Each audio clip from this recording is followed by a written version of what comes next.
कष्ट में हैं।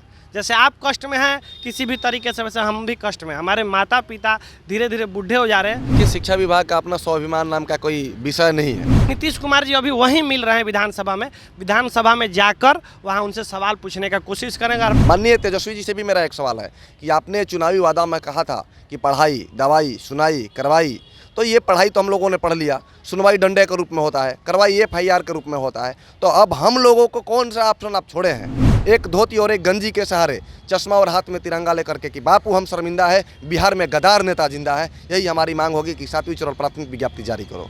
नमस्ते, नाम मेरा आदित्य है और आप द पंचायत देख रहे हैं।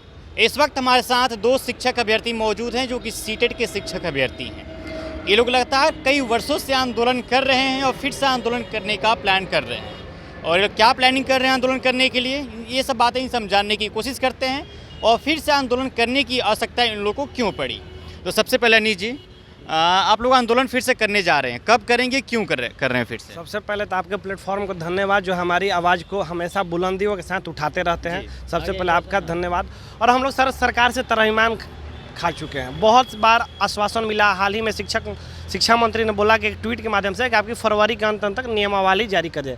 खैर हमारी लड़ाई नोटिफिकेशन की थी, नियमावली की नहीं थी। फिर लेकिन सरकार ने ये कहा तो हम लोग ये भी मान लिए कि चलिए सब आप ही का मानते हैं। लेकिन इसके बाद धोखा मिलने के बाद भी लगातार हम लोग विश्वास किए, आंदोलन किए, लेकिन कुछ निष्कर्ष नहीं निकला। इसके तत्पश्चात फिर भी 7वें चरण को जो प्राथमिक शिक्षक अभ्यर्थी हैं वो फिर से एक आंदोलन का रूप अख्तियार कर रहे हैं, जो विगत 17 मार्च को पटना से शुरू होगा और ये 7 दिन का आंदोलन होगा। सर 7 दिन में हम लोग 7 निश्चय करके आए हैं कि हम लोग सरकार से ये तो सुन के जाएंगे कि हमारी बहाली दीजिएगा या नहीं दीजिएगा। दोनों चीज़ हम लोग चाहते हैं। अगर नहीं भी देना है तो खुल के बताएं, और देना चाहते हैं तो हम एकदम डेडलाइन दे दीजिए कि हमको इतना दिन में कर देंगे। ऐसे लाखों बहालियाँ होनी है, महीनों लग सकते हैं। महीनों तो ऑलरेडी 4 साल लग गए हैं सर, 48 महीने, और कितना महीना लगेगा। एक धैर्य बोलते हैं कि धैर्य रखिए, पेशेंस रखिए। धैर्य की एक भी परिभाषा होती है, वो परिभाषा भी इन लोगों को नहीं पता है कि कितना दिन हम लोग धैर्य रखें। 4 साल हो गया सर, और लगातार हम लोग आंदोलन कर रहे हैं और आगे भी कर रहे हैं। लेकिन ये 7 मार्च से विधानसभा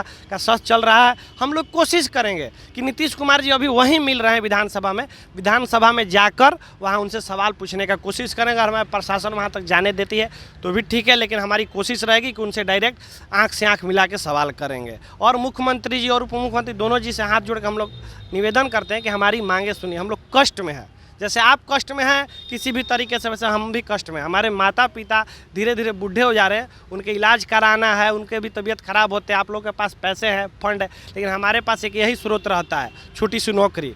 इसीलिए हम लोग चाहते हैं कि हमारे भी गार्जियन को हम अच्छा जीवन दे पाएँ बुढ़ापे में, इसलिए हम लोग एक नौकरी की दरकार करते हैं। आंदोलन गर्दनी बाग में होगा या डाक बंगला चौराहे पे या पटना के तमाम सड़कों पे होगा? पटना के तमाम सड़कों पर, विभिन्न सड़क पे होगा। हर पटना में जितने भी सड़क है सब सड़क पर शिक्षक अभ्यर्थी गूंजेंगे।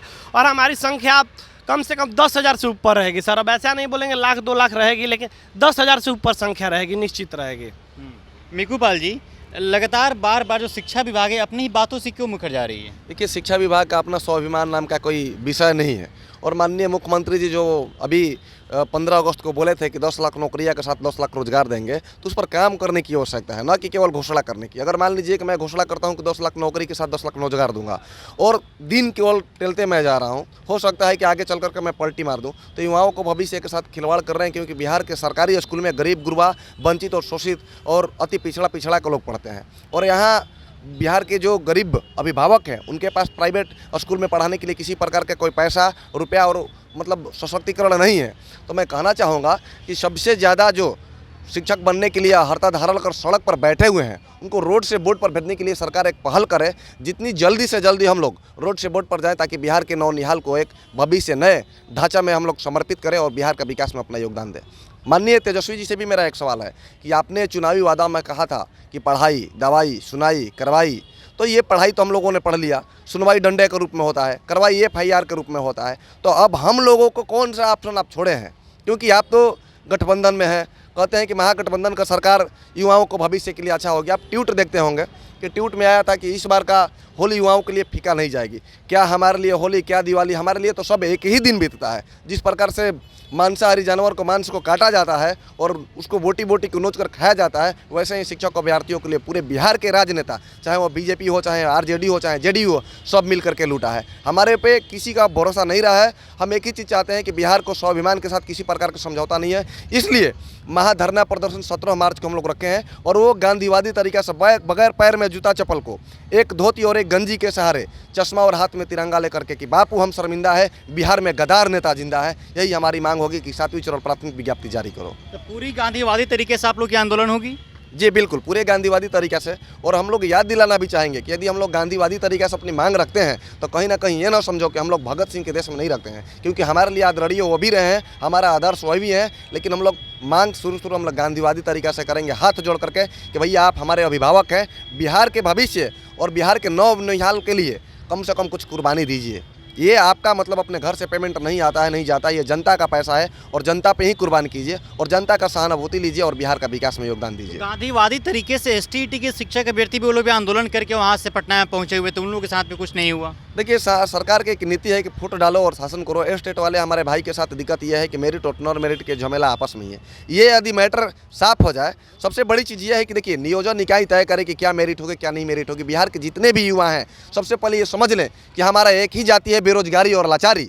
हम टोटल बेरोजगार अभ्यर्थी जितने हैं वो सरकार के साथ मजबूती के साथ पेश आएँ और लड़ें और बोलें कि हमारी कोई जाति नहीं है, हमको सांप्रदायिकता के आग में नहीं ढक लिए, हमारी जाति सिर्फ बेरोजगारी है और हम शिक्षक समूह से आते हैं और शिक्षक समाज के आईना होता है और इस समाज से हम आपके कलंकित चेहरा को दिखाएंगे कि हमारे साथ किसी प्रकार के जाति और ईर्ष्या द्वेष के मामला को नहीं लाइए। सिर्फ एक ही बात कीजिए कि बिहार को शिक्षित बनाइए और शिक्षा के क्षेत्र में आगे लाइए। अगर इस बार भी आप लोग की बातों को नहीं सुनी जाती है तो क्या करेंगे आप लोग? देखिए, हम लोग जनता के चुने हुए तो प्रतिनिधि नहीं है, हम लोग तो सड़क पर ही आंदोलन करेंगे। लेकिन हाँ, इतना जरूर कहेंगे कि सरकार की तरफ से लाठी चलेगी, हमारी हड्डी टूटेगी, पर इरादा हमारा नहीं टूटेगा। जितना बार भी लाठियाँ खाना हो, जितना बार भी जेल जाना हो, इसी मजबूत इरादे के साथ, जिस प्रकार जेपी जी ने बिहार में एक आंदोलन कर पूरे सरकार को चेंज कर दिया, नीतीश जी को ठटरी हम लोग बांध करके विदा कर देंगे, विसर्जन कर देंगे गंगा में। इसलिए हम लोग चाह रहे हैं कि हमारे अभिभावक हैं वो कम से कम बिहार के हित में निर्णय लें, अपने से पार्टी से उठ करके निर्णय लें, अपने स्वाभिमान के देखें और शिक्षक बहाली जितना जल्द बिहार में शुरू कराएं। चलिए, ये पिछले कई वर्षों से पटना के सड़कों पर आंदोलन कर तो रहे हैं, लाठियाँ खा तो रहे हैं, पुलिस की गालियाँ खा तो रहे हैं, लेकिन एक नियमावली सरकार इनको जारी नहीं करती, एक छोटा सा नोटिफिकेशन इनके पक्ष में सरकार जारी नहीं करती है। लगातार इनको सड़कों पे आंदोलन करने के लिए सरकार मजबूर कर देती है। शिक्षा मंत्री जी भी बयान दिए थे कि इस माह फरवरी के माह में इन लोग का नोटिफिकेशन भी जारी कर दिया जाएगा, इन लोग का नियमावली भी आउट कर दिया जाएगा, लेकिन ऐसा कुछ नहीं हुआ, सब कुछ फर्जी निकला। इसी उम्मीद पे ये सभी शिक्षक अभ्यर्थी बैठे हुए थे, अपने आंदोलन को ठप कर दिए थे, आंदोलन जहाँ था वहीं पे रोक दिए थे, नहीं तो ये लोग फिर से आंदोलन करने वाले थे फरवरी माह में ही, लेकिन इन लोगों ने आंदोलन नहीं किया। फरवरी माह भी निकल गया, मार्च भी आ गया और अभी तक इन लोगों का नोटिफिकेशन जारी नहीं हुआ। उसी नोटिफिकेशन के लिए ये लोग फिर से पटना के सड़कों पे 17 मार्च से 7 दिनों के लिए आंदोलन कर रहे हैं। वो आंदोलन बिल्कुल अलग तरीके से होगा, बिल्कुल गांधीवादी तरीके से होगा। इन लोगों की तरफ से कुछ भी हिंसात्मक बातें नहीं होगी, हिंसात्मक तरीके से ये लोग आंदोलन नहीं करेंगे। चलिए, अब देखने वाली बात ये होगी क्या इस आंदोलन से कुछ सरकार को फ़र्क पड़ेगा या नहीं। तो फिलहाल इस बातचीत में इतना ही। मेरा नाम आदित्य, आप द पंचायत देख रहे थे, बहुत बहुत शुक्रिया।